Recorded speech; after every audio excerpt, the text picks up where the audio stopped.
Imagine waking up in a forgotten space station, only to discover your grandmother didn't die a hero. She vanished to protect an alien and their child. Now, decades later, you're holding the key to a secret that could unite two worlds, or tear them apart. What if peace wasn't won on the battlefield, but born in silence? This isn't just a sci-fi story, it's a legacy waiting to be uncovered. Are you ready to open the pod? If you are new here, then please subscribe this channel, and show thumbs up by liking the video. Now let's move to this wonderful story. The stars above Saturn had always been silent. Joran Hale liked it that way. He worked alone on a quiet lunar outpost, where the only sounds were the hum of life support systems and the soft clicking of tools in his hands. He wasn't a hero, not a captain or a commander, just a technician. He fixed things, panels, relays, power grids, nothing special. That morning he was repairing a broken communications dish on the far side of the outpost, his hands dusty with frost when his wrist console blinked red. At first he thought it was another maintenance alert, maybe another cable had snapped in the cold. But when he tapped the screen, a message appeared that made his breath catch. It was from the Central Archives on Earth, a legal transmission. That never happened. "We regret to inform you," the voice said, calm and flat, "that Mila Hale has been officially declared deceased. You are listed as her closest surviving relative. A personal item has been designated for your possession." Joran stared at the screen. Mila Hale, his grandmother. He hadn't seen her since he was 9 years old. She'd vanished during the last year of the human-Thorali conflict, her ship presumed destroyed. Over time, she became something between a ghost and a legend. Some said she died a war hero. Others claimed she disappeared on purpose, no one knew. But now, after nearly 2 decades, the government had decided she was finally gone. Attached to the message was a set of coordinates, far beyond Saturn, a location deep in the outer system, orbiting just beyond Uranus. There was no explanation, just a code and a line of text. Retrieve from Vault 7, Dawnspire Station. Joran blinked. Dawnspire. The name didn't ring any bells. He searched the public registry, but no such station was listed. It wasn't a military base, a research center, or a shipyard. It simply didn't exist, not officially. The next day, he left. His transport was small, barely fit for a long-range trip, but he didn't care. Something in the message pulled at him, a mix of duty and curiosity. Maybe it was the fact that he had nothing left on the moon base. No friends, no family. Just a job he didn't care about, and a name he couldn't forget. Mila had raised him for a short time before the war swallowed her life. She was sharp, kind, and stubborn, the kind of woman who asked questions even when answers were dangerous. It took 4 days to reach the coordinates. The outer system was cold and quiet. Space stretched endlessly, empty and still.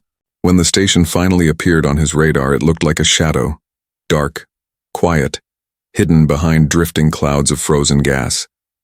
As he approached, its full shape emerged, long and thin like a spine, covered in dust and ice.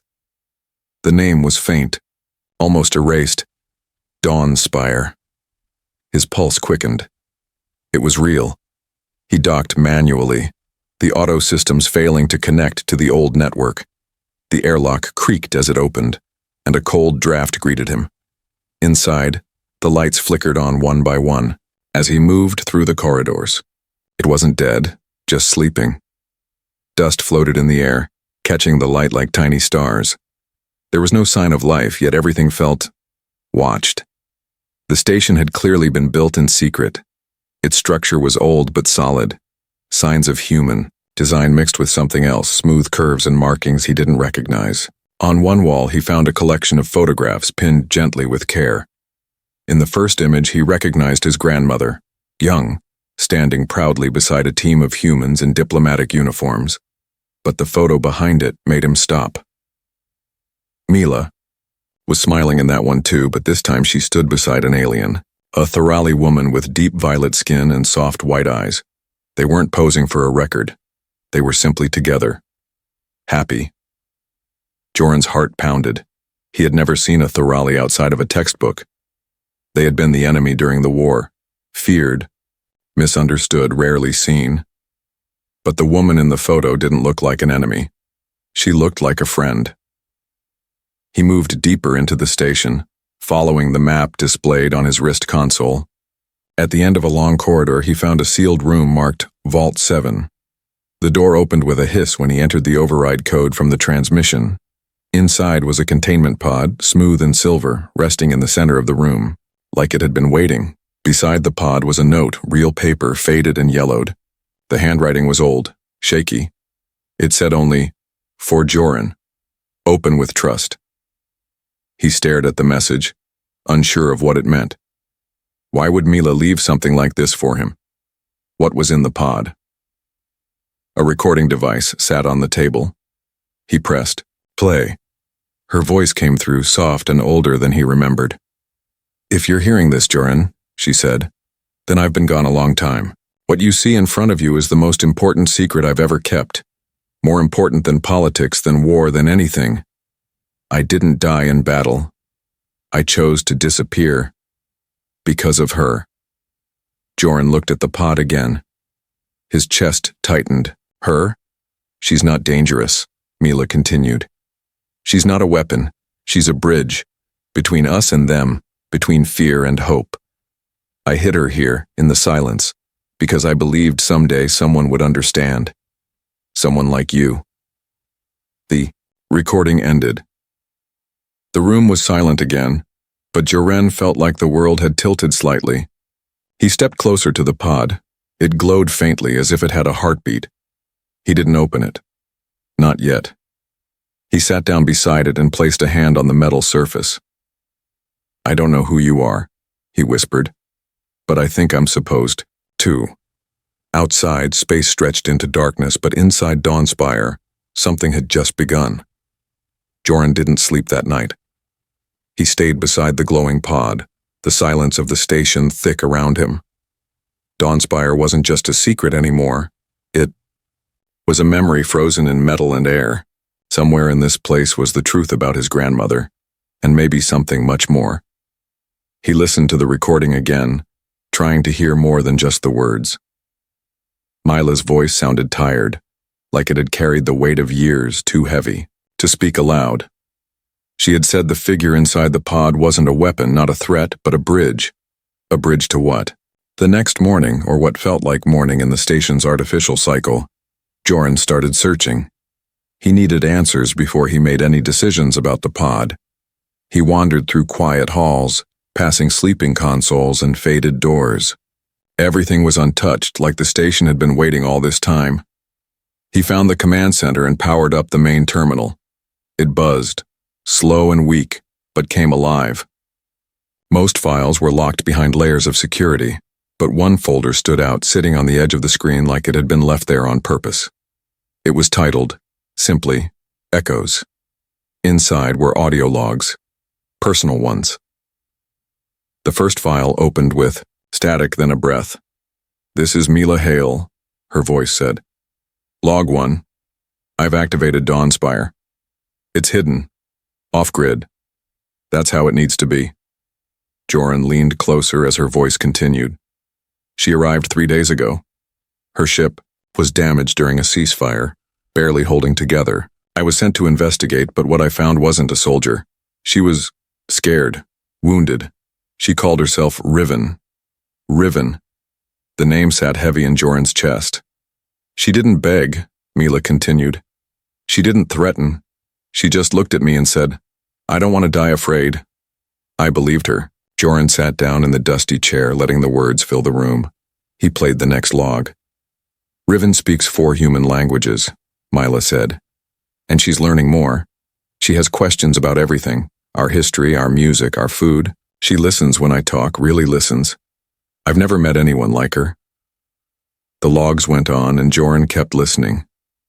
The tone changed over time. Mila's voice softened. She started sharing little things, how they played old music together, how Riven laughed at the wrong parts of human movies, how she cried during one about a dog that waited forever. Joran smiled at that. He remembered watching the same film when he was a kid. I thought I was hiding her, Mila said in one log. But the truth is, she's helping me hide too. From everything. Each recording made Riven feel more real, not like an alien, but a person. Joran tried to imagine his grandmother, tough, clever Mila, laughing with a Thorali diplomat, sharing meals and songs in a secret station in deep space. It didn't seem possible, and yet, it made more sense than anything he'd ever heard about her disappearance. Then came a longer file. It was labeled Truth. Riven isn't just a guest, Mila said quietly. She's more than that. She's someone I care about deeply. I never meant for it to happen, but it did. We're not enemies, we're not strangers anymore, and now, we're something else. Joran's hands tightened. She's carrying a child, Mila whispered. Our child. The air seemed to freeze around him. He stared at the screen, unsure if he heard correctly. A human and a Thorali? A child? I don't know what will happen, Mila continued. No one's ever seen anything like this. If the wrong people find out, they'll erase it all. Her, me, the child. So I'm hiding her. I've built the pod to preserve her safely. She agreed. We said goodbye. The log ended with a pause, long and full of emotion. Joran sat still, trying to take it all in. Mila hadn't disappeared because of war or politics. She had vanished because of love. A love so strong, she had risked everything for it. Now the result of that love, Riven and perhaps even the child, was right here, part of his family's legacy. He looked at the pod again. It glowed quietly, unchanged. But it didn't feel like just a machine anymore. It felt like a promise. He pressed his hand gently against the metal. I'm here, he whispered. I think I understand. Then something unexpected happened. A soft sound echoed from the pod. Not an alarm or a system failure. It was a hum, low, warm, like the start of a song. The lights shifted, glowing slightly brighter. Joran stepped back, heart pounding. The control panel lit up. A message appeared on the screen. Life signs stable. Consciousness preparing for sync. He didn't press anything. He didn't have to. Inside the pod, the figure moved. First a hand, then the slight tilt of a head. The mist inside the chamber swirled, clearing bit by bit. Joran watched, frozen, as her eyes slowly opened. Deep white eyes glowing softly in the low light. They looked straight at him. He didn't know what to say. He didn't know if words were even enough. Then, through the pod's thin speaker, came a single word. Mila? Joran swallowed, his voice shaking. She's gone, he said. She was my grandmother. The figure inside closed her eyes. A slow exhale fogging the glass. And then, without warning, the pod opened. The pod released a gentle hiss as the seal broke. Cold mist spilled into the room, curling around Joran's boots like fog drifting across. A quiet lake. The metal lid rose slowly, revealing the figure inside. She was curled on her side, arms close to her chest, her skin a soft, pale violet that shimmered under the dim station lights. Her eyes opened again, slowly this time, no longer dazed. She looked around, then straight at Joran. He stood frozen, unsure if he should speak or move. This wasn't like waking someone from sleep. It was like opening a door to a world he didn't fully understand. She sat up slowly, every movement graceful but careful, as if she was trying to remember how her body worked after so many years in stasis. You are not her, she said, her voice soft but steady. No, Joran replied, his voice barely above a whisper. I'm Joran. Mila was my grandmother. She looked at him for a long moment. There was no panic in her eyes, no fear, only sadness, deep and heavy. She nodded slowly, placing her hand on the edge of the pod to steady herself. How long has it been? Over 20 years, Joran said. She passed recently, but she left this place for you, for us. The woman lowered her gaze. Her name was Riven. Joran knew that now, not just because of the logs, but because of how she carried herself.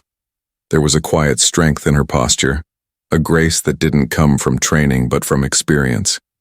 She stepped carefully out of the pod, her bare feet touching the cold floor with a soft sound. Joran offered her a blanket he had brought from the command room. She accepted it with a small nod, wrapping it around her shoulders. "Did she survive long after putting me in stasis?" she asked. Joran hesitated, then nodded. "She stayed here. For years. She protected this place. Kept it hidden. She made sure everything was ready, just in case you ever woke up." Riven closed her eyes. She was always preparing for the future, even when she knew the present was slipping away. They stood in silence for a while. Joran didn't know what to say. How could he explain the world she had missed, the changes, the pain, the slow crawl toward peace that had come far too late? He led her to the station's old observation deck. The large window looked out over the stars beyond Uranus, glowing faintly in the distance. Riven stared for a long time, as if trying to remember how the universe used to feel. "Is the war over?" she asked finally. "Not in every heart," Joran said honestly. "But the fighting has stopped. There's a treaty now. It's fragile, but it's real." Riven nodded again, her expression unreadable. "That's something." They sat together on a bench by the window. Joran told her about Earth, how much had changed and how much hadn't. He told her about how the Thorali were still viewed with suspicion by many, even after all this time. He told her about his own life, simple and quiet, on the edge of the solar system. Then he asked the question that had been burning in his mind. "Did you really have a child?" Riven turned her head slowly. Her eyes softened. "Yes. Mila and I, we created something together. A child born not from war or science, but from love and hope." "Where is the child now?" he asked. "I don't know," she said. "Mila took the child before I went into stasis. She told me it was the only way to protect them. I agreed. We didn't have time to plan, only to act." Joran felt something shift inside him. The idea that there was someone out there, part human, part Thorali, living in secret unknown to the rest of the galaxy. It was overwhelming. "Do you want to find them?" he asked quietly. Riven didn't answer right away. She looked out the window again, her fingers resting gently on the glass. "I have dreamed of them every day," she said. "Even while I slept. They are the reason I survived." Joran nodded. "Then we'll find them. Together." Before Riven could respond, a soft alarm sounded from the console behind them. Joran stood quickly and checked the screen. A small ship was approaching just outside the station's scanner range. It wasn't broadcasting an ID signal. "That's not a friendly approach," Joran muttered. Riven moved beside him, reading the display. Her face grew tense. "They've found us." "Who?" Joran asked. "The ones who wanted me erased," she said. "They feared what I represented, and they will fear the child even more." Joran's fingers moved across the console. He activated the station's limited defenses, but they were outdated. Nothing more than a basic alarm and some low-grade shielding. "We can't fight them off," he said. "Then we run," Riven replied. She moved with purpose now, her body regaining strength. Joran followed her to the launch bay where Mila had left a small escape shuttle hidden beneath a camouflage panel. Riven climbed in without hesitation. Joran joined her, powering up the engines. As the station faded behind them, Riven looked once more at the stars. "We were never meant to hide forever," she said. Joran nodded. "And they were never meant to find us unprepared." Together they left Dawnspire behind, not as strangers but as two people bound by truth, by legacy, and by the hope of finding what had been lost. The awakening was no longer just hers. It was his too, and it was only the beginning.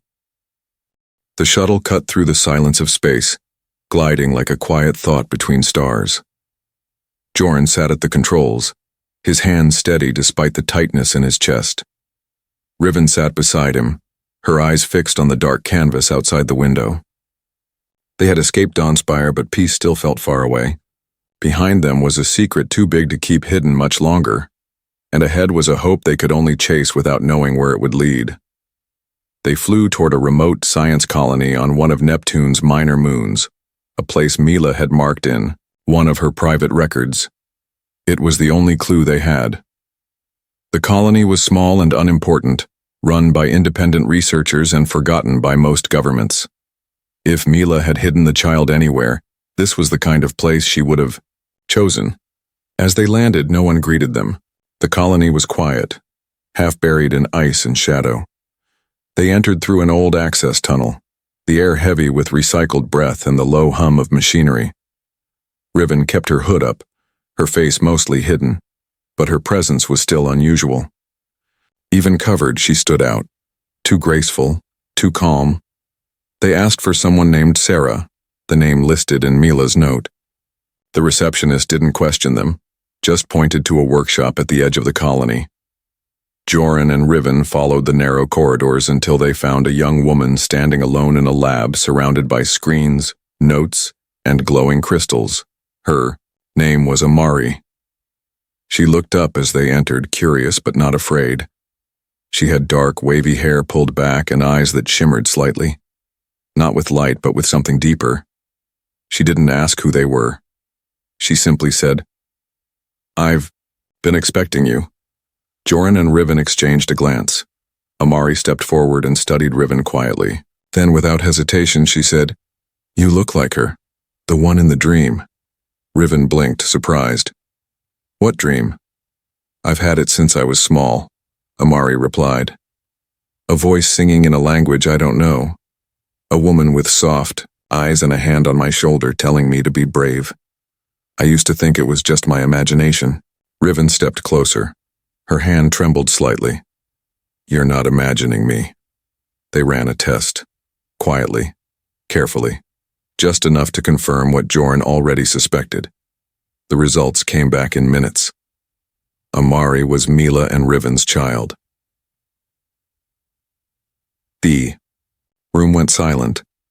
Amari didn't cry. She didn't even speak at first. She just sat down as if her whole body had been waiting to stop moving for years. Riven knelt beside her. They didn't need words. It was a reunion made not of stories but of presence. Joran watched them, unsure of his place. He felt like an outsider, yet somehow more connected than ever before.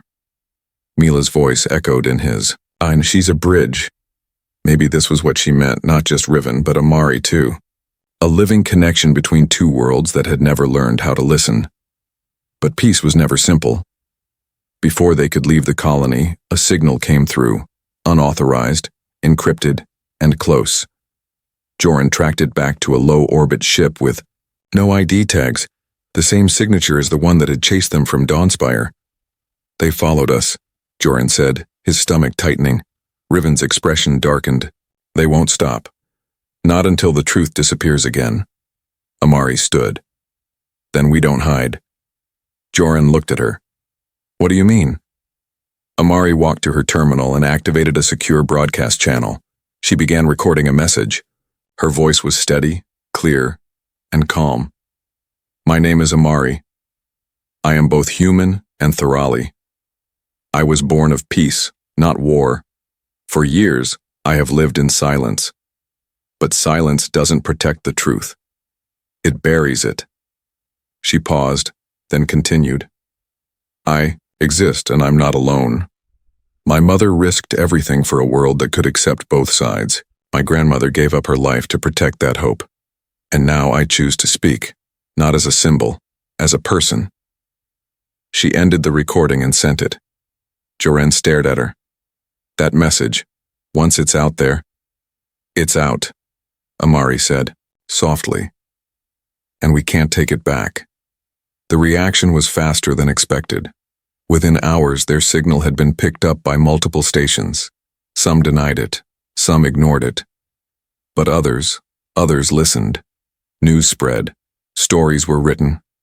The idea of a living human Thorali child, protected by a war hero and a vanished diplomat, set fire to every corner of the net. The hidden ship backed off. No longer in the shadows, its power was weakened. Truth had made it vulnerable. In the days that followed, offers of protection came in. Quiet voices began speaking louder, old divisions were questioned, and in the middle of it all stood Amari. Young, uncertain, but brave. Joran walked with her through the colony one morning, the sky above glowing soft blue. "Do you think the world is ready for you?" he asked. Amari smiled gently. "I think the world is tired of pretending we can't change." Riven joined them, her steps light, her eyes full of quiet pride. They stood together, no longer hidden, no longer afraid. The echo of war still lingered, but peace had begun to speak. Clear and strong, and this time the world was listening.